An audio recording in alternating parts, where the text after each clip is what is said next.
Let me start with the Daily Graphic, and it's reporting this morning Airbus scandal, OSP clears Mahama, and the other one, AG appeals after forcing Jakpa acquittal.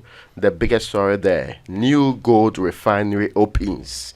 Vice President demands responsible gold sourcing.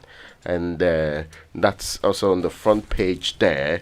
Suhum, can ND6 sneak through supposed cracks in NPP? Is also on the constituency watch of the Daily Graphic.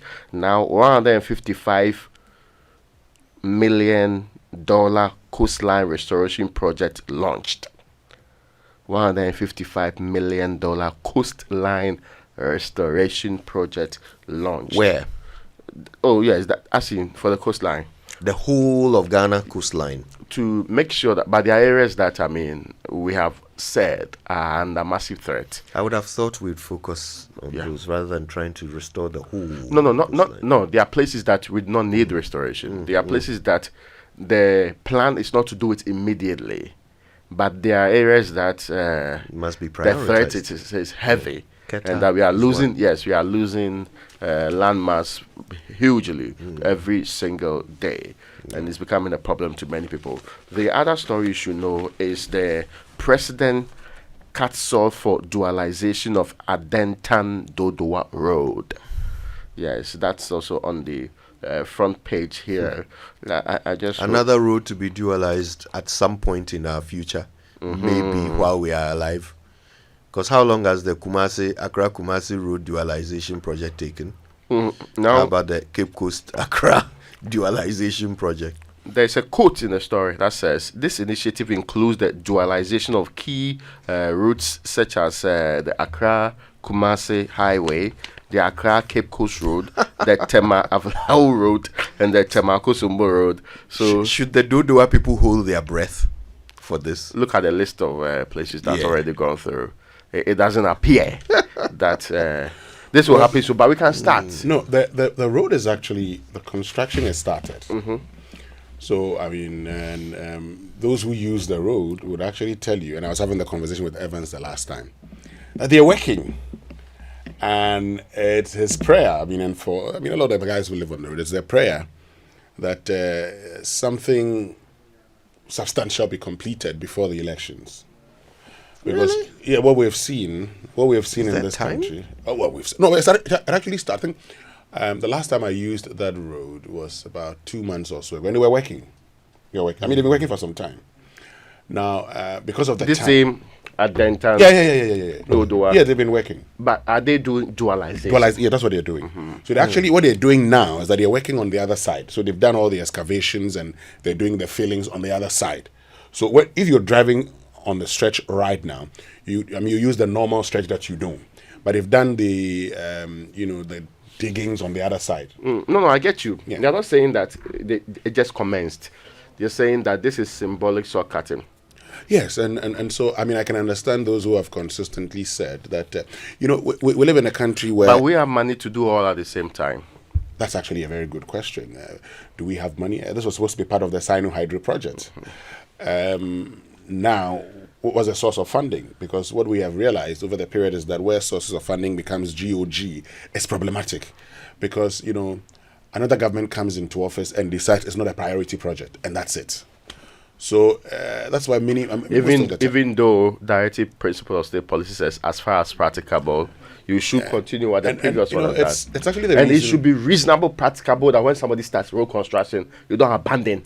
You should continue it. You see, that's very practicable, really. So I remember having a conversation with Alhaji Musa Hussaini one day. He told me that, look, in our part of the world, to be on a safer side, there's a reason they go for loans and grants in everything they do.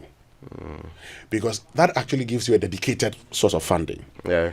Because for GOG funds, even though that's what the Constitution says, the next government comes in and decides they will prioritize. And that's the end of it. So when a project starts close to election, you definitely would have your doubts. It's bound to have difficulties. Yeah. The New Finder says SNIT touts positive strides in recent years. SOEs must thrive on transparency, accountability to succeed. Airbus scandal, listen to how they captured it. It seems Mahama is not guilty. Well, the special prosecutor. It seems Mahama is not The special guilty. prosecutor had actually indicated that, if you read the whole thing, he indicates that we cannot just use UK-US laws in prosecuting crimes in Ghana. You'd have to look at also our laws and indicate whether or not they've done anything. And he... No, but anyway, if it's crime there, it can only be your loss. Yes. Yeah. And he says that having gone through everything, having done his own investigations, of course, when they tried to get in touch with the UK and US authorities, they just gave them what was in the deferred, prosecution agreement. I mean, ruling. That ruling, nothing. And again, more. there's a reason why UK went for deferred prosecution agreement. They felt that standard of prosecute somebody by those criminal standards. And of course, she's now the leader of the King's Bench. Her argument is that it makes sense to exact monetary penalties from people when you are not sure that all the rules applicable, you stand up to a proper scrutiny in court and win in any proper prosecution. So the special prosecutor makes the point that Adam Mahama was contracted by Airbus on a success-based commission. He doesn't have evidence that Adam Mahama or anybody paid funds as bribes to John Dramani Mahama. And Who at the time was vice president. Vice president, and subsequently became president. And so, case ends. However, he has a bit of advice for, presidents and vice presidents. I'm sure we can listen to his advice for presidents and vice presidents. Reasonably to have occurred to former President Mahama and the government of Ghana that the familiar relationship between former President Mahama and Foster and the direct participation by former President Mahama in the communications and meetings with Airbus officials were bound to raise reasonable suspicions of improper conduct and dealings.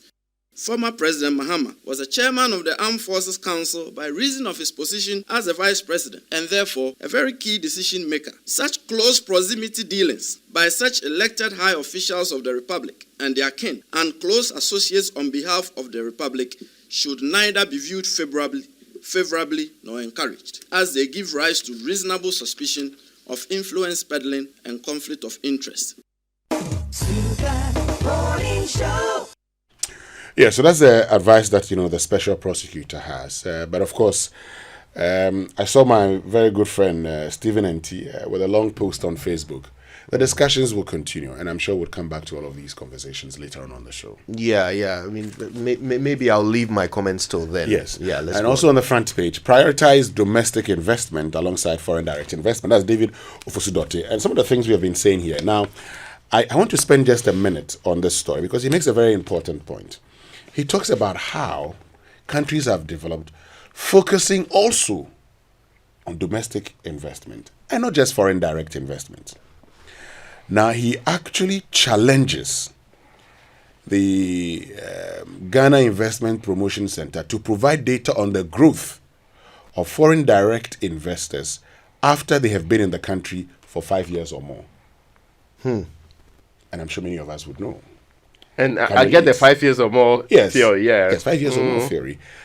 But then... is that it makes sense to pack out after 5 years or remodel into something else so that you avoid all of those related taxation issues and stuff like that. Look, but even as we talk about investment in this country, and let me say good morning to Dr. Daniel Sedo. In the heat of the DDEP, he made a presentation where he talks about the establishment of a domestic capital market. Now, in a country where you have a lot of pension funds available, all you do is to give it to government and then give you interest, 20-something% interest a year. When inflation is also around that same thing, what profits did you make? Yeah. Inflation eats all your investment, wipes away your investments, basically. He's been advocating the establishment of a domestic capital market. And so today, Raymond Kojo, are you telling me that we cannot construct a 10-lane motorway with pension funds in this country and toll it. And get the money back. Get the money through back. The process. Are you saying that we cannot embark on a dualization of the Accra-Tema motorway, toll it, Kumasi-Accra highway, toll it, using pension funds? Are we saying we cannot do same for, Tema, Apalao, Tema, Akosombo to Ho? We cannot do same from Accra to Takrade. We can do same. Why? Why do you think? And look, I just saw a comment that my friend Kujua Kutubuaching, a post on Facebook somewhere in 2017 that says that he, at the time, lived in Adenta to Adabraka. He drives to work every day without paying toll. Mm-hmm. The person who lives in, how do you call it, Kaswa, pays to all the time. But the one who lives in Tema and has to use the motorway. I think that we've reached a stage that we have to look at all of these things again. And I tell you one thing, if we were to, construct our roads, have proper roads, we will not need this constant conversation about airports. Why? Wouldn't I be happy, driving with you, Raymond or Kojo, and having a conversation while we go to Cape Coast or go to Takrade? That takes us just about 2.5 hours. Or less. Or less. Yeah, because that distance is supposed to be far. I mean, now you have to go and do some corner, Yes. some ways, go through And some you market see- if you are And being. you see, it doesn't make sense that consistently we have funds available. All we do is to give them to government, to use them on recurrent expenditure, and borrow again to pay us interest. No sensible return on investment. It's almost as if we are not serious because it's not our money. Those who manage it. But because if it was your money, you would put it in the best yielding investments. And those who manage it are mostly recruited and put there by government. Exactly. So they are beholden to the people. Let me just do the daily guide quickly. It says £5 million Airbus scandal. Mahama is government official one, special prosecutor. Successful SOEs must thrive on transparency, accountability. Ghana gets gold refinery, and UMass student wins Miss Geek 2024. And an cut sword for Adenta Dodowa Road. And AG appeals Atoforsen Jakba acquittal.